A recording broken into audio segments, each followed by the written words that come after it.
Hai viewers, kami dari kelompok 4 mata kuliah Manajemen Rantai Pasok dengan anggota Indra, Sahrul, Surya, Rikiansyah, dan Widya.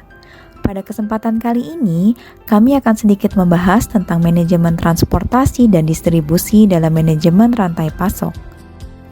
Agenda yang akan dibahas pada kesempatan ini ada 4. Agenda pertama adalah penentuan rute dan jadwal pengiriman dari supplier sampai ke end customer.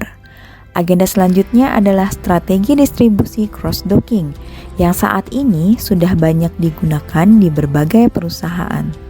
Agenda yang ketiga adalah pembahasan tentang bagaimana cara mengelola proses transportasi dalam rantai pasok. Dan yang terakhir adalah monitoring pengiriman dalam manajemen transportasi dan distribusi. Kita langsung masuk ke materi yuk.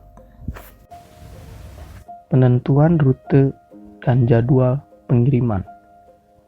Penentuan rute dan jadwal pengiriman ini adalah salah satu keputusan operasional yang sangat penting dalam manajemen distribusi.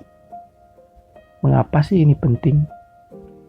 Karena keputusan ini mempengaruhi keunggulan kompetitif suatu perusahaan. Karena penurunan biaya transportasi dapat meningkatkan keuntungan perusahaan secara tidak langsung. Contoh sederhana dari penentuan rute dan jadwal pengiriman yaitu seperti perusahaan penerbitan koran atau majalah. Setiap pagi, koran harus didistribusikan dari tempat di mana mereka dicetak ke tempat-tempat penjualan, untuk seterusnya diedarkan juga ke pelanggan individu. Penjadwalan dan penentuan rute pengiriman memiliki beberapa target atau tujuan yang ingin dicapai, seperti meminimumkan biaya pengiriman, meminimumkan waktu, dan meminimumkan jarak tempuh.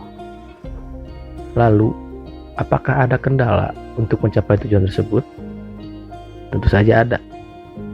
Kendalanya yaitu pertama, time window atau batasan waktu suatu kendaraan bisa mengunjungi tempat tujuan. Kedua, kapasitas vehicle routing problem, yaitu permasalahan penentuan rute kendaraan yang bertujuan untuk meminimasi jarak rute dan meminimasi biaya transportasi dari suatu permasalahan pengiriman barang. Dan yang ketiga, vehicle routing problem, yaitu permasalahan optimasi penentuan rute dengan keterbatasan kapasitas pada kendaraan. Menentukan alokasi dan rute perjalanan. Untuk menentukan alokasi dan rute perjalanan, itu ada 2 tahap. Tahap pertama yang harus dilakukan adalah menentukan alokasi truk.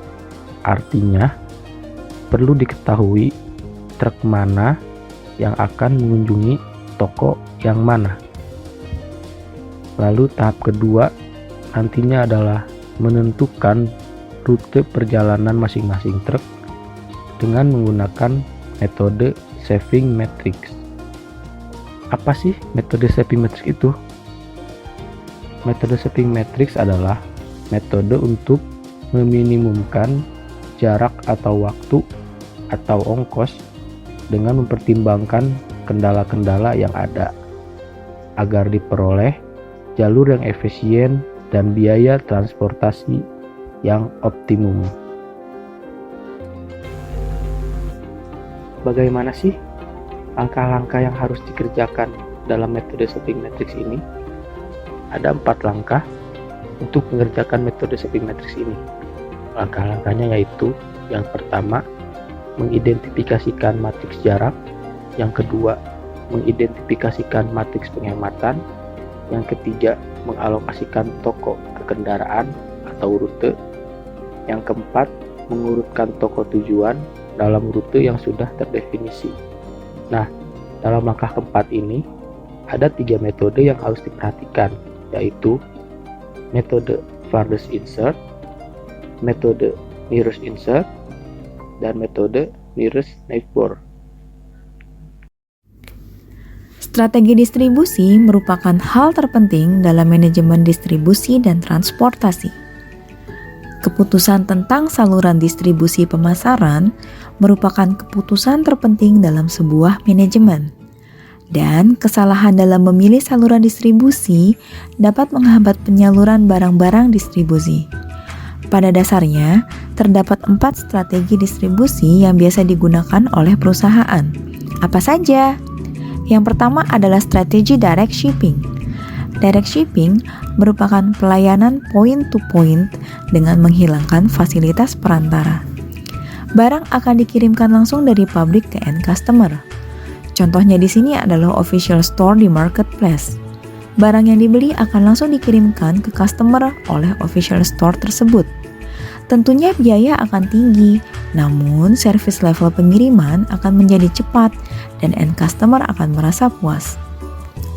Karakteristik barang pada direct shipping biasanya meliputi barang yang mudah rusak, barang dengan volume besar, atau produk spesial. Strategi yang kedua adalah strategi warehousing. Warehousing merupakan strategi dengan menyimpan produk terlebih dahulu di gudang atau pusat distribusi sebelum dikirimkan kepada end customer. Karakteristik barang pada strategi warehousing biasanya meliputi barang yang bisa tahan lama, barang dengan volume yang besar, dan atau barang dengan resiko tinggi. Strategi yang ketiga adalah milk run. Pada strategi ini, pengiriman barang melibatkan pihak ketiga. Barang akan dibawa ke satu lokasi ke beberapa tempat, atau sebaliknya dari beberapa lokasi ke satu tempat penerimaan. Yang terakhir adalah strategi cross-docking. Cross-docking merupakan proses memindahkan produk secara langsung dari tempat penerimaan tanpa penyimpanan sementara. Pengguna cross-docking meliputi toko serba ada, toko bahan pokok, dan air cargo carriers. Karakteristik dari barang cross-docking adalah barang merupakan barang musiman, barang-barang promosi, dan item dengan high volume. Kali ini kita akan membahas lebih lanjut tentang strategi cross-docking. Ilustrasi tentang cross-docking dapat digambarkan sebagai berikut. Cross-docking adalah sistem distribusi barang di mana barang akan diterima langsung di gudang tanpa disimpan lagi, melainkan langsung disiapkan untuk pengiriman selanjutnya. Barang atau bahan yang datang mungkin akan berbeda jenis. Setelah sampai di tempat penerimaan, barang diterima, disortir, dan dilakukan loading ke truk yang akan digunakan untuk mengantarkan barang ke end customer. Cross-docking ini menjadi salah satu metode inovatif dalam manajemen distribusi dan transportasi, di mana gudang tidak berfungsi sebagai tempat penyimpanan, tetapi sebagai tempat transfer beban dari truk pengangkut ke truk penjemput. Operasional gudang pada umumnya memiliki 4 fungsi utama, antara lain menerima, menyimpan, mengumpulkan pesanan, dan mengirim barang.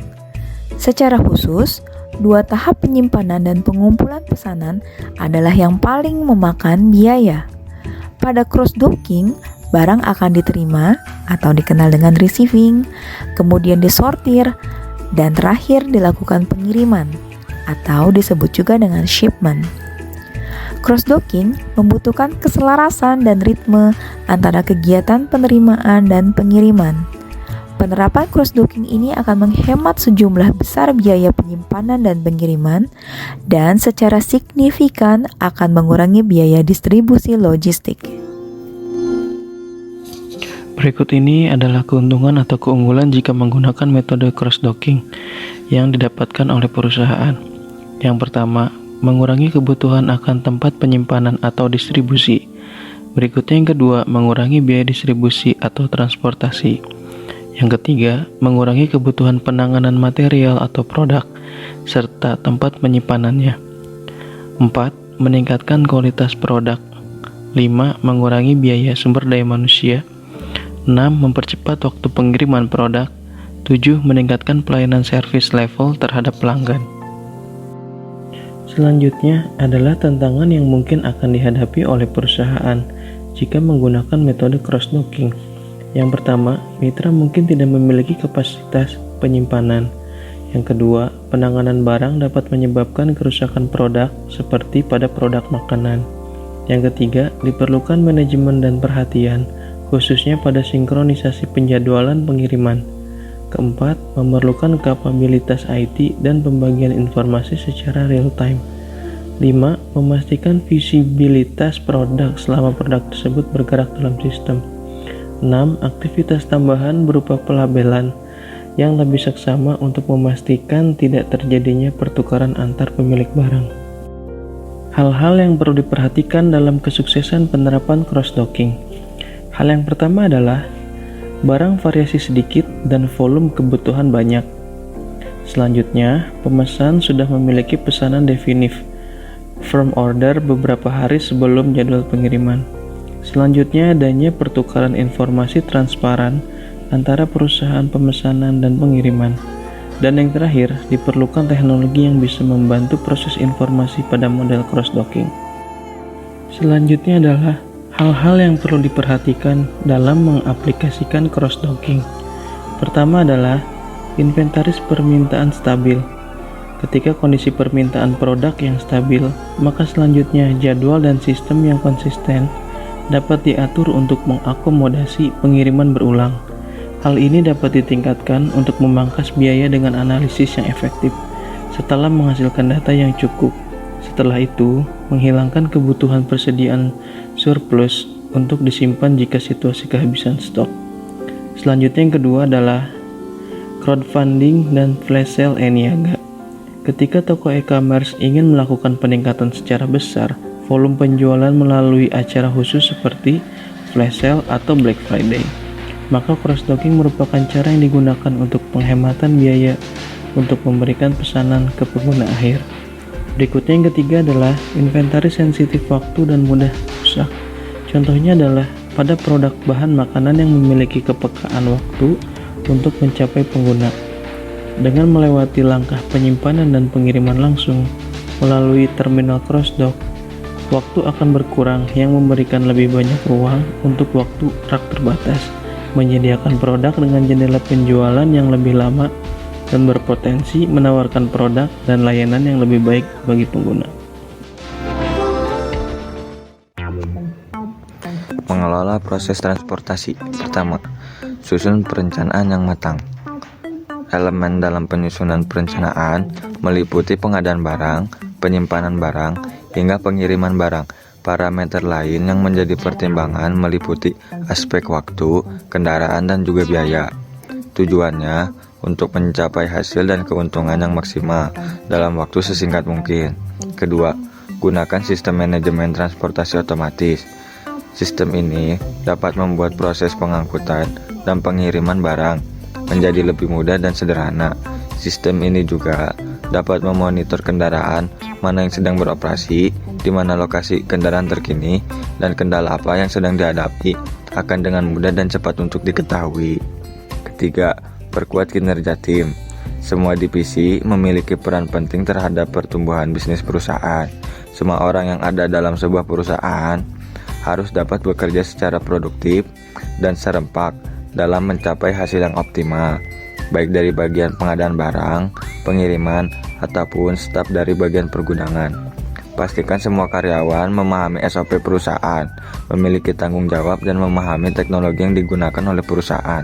Keempat, optimalkan manajemen gudang. Penyimpanan barang dan penataan gudang akan sangat berpengaruh terhadap proses pengiriman. Tempatkan barang pada posisinya dengan pertimbangan prioritas, jangkauan, metode pengambilan. Permudah forklift untuk melintasi setiap lorong untuk mempercepat pengambilan barang, dan gunakan sistem manajemen inventaris yang terintegrasi dengan barcode scanner untuk memudahkan pencatatan barang yang masuk dan keluar. Dan yang terakhir, kontrol biaya operasional. Mengontrol biaya operasional merupakan langkah yang sangat baik untuk meningkatkan efisiensi dalam manajemen transportasi. Pertama-tama, analisa seluruh pengeluaran yang berkaitan dengan transportasi dan logistik. Ketahuilah faktor-faktor apa saja yang mempengaruhi atau menyebabkan tingginya biaya pengeluaran. Pentingkah monitoring pengiriman? Ya, penting karena Perusahaan pengiriman dan pemesan dapat melacak posisi barang selama dalam perjalanan secara real time. Dan kedua, dapat mengetahui apakah kiriman barang sampai pada tepat waktu sesuai jadwal atau tidak. Keuntungan monitoring pengiriman. Perusahaan pengiriman bisa melakukan pemetaan posisi geografis armada mereka dalam suatu peta elektronik. Terjadi pengurangan waktu pengiriman karena dimungkinkan melakukan perubahan rute untuk menghindari kemacetan. Bisa melakukan perubahan tujuan atau pengambilan apabila terjadi perubahan yang dianggap penting dan mendesak. Perusahaan pengiriman maupun pemesan bisa mendapatkan kepastian yang lebih tinggi terhadap kedatangan barang, sehingga pemesan dapat melakukan tindakan alternatif jika terjadi perubahan atau pembatalan dadakan. Sekian presentasi dari kami. Apabila ada pertanyaan, tulis pada kolom komen di bawah ini. Sampai jumpa di kesempatan berikutnya.